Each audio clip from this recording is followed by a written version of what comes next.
ఏ ఇంట్లోనైతే ఆడవాళ్ళు గట్టిగా అరుస్తూ, గట్టిగా మాట్లాడతారో ఆమెని గయ్యాలి అంటారు. ఆమె అలా తయారవ్వడానికి కారణం ఆమె భర్తే. ఎందుకంటారా? ఇంట్లో సరుకులయిపోయాయి, పిల్లలకి ఫీజులు కట్టాలి అని 3, 4 రోజుల నుంచి అరుస్తున్నా, మొత్తుకున్నా, చెప్పినా వినకపోతే అసలు నీకు ఇంటిపైన ఆలోచన ఉందా?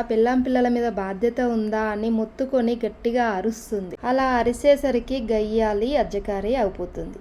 ఒక విషయం చెప్పండి, మన అవసరాలన్నీ తెలుసుకొని ఇంట్లో ఏమేం కావాలి, ఏంటి, పిల్లల అవసరాలు ఏంటి, భార్య అవసరం ఏంటి, పిల్లల ఫీజులు ఏంటి, ఇవన్నీ తెలుసుకొని ఇవన్నీ సమకూర్చి పిల్లల ఫీజులు కట్టి ఇంట్లో సరుకులన్నీ తెచ్చిపెడితే ఏ ఆడవాళ్ళు మాత్రం ఎందుకు అరుస్తారు చెప్పండి?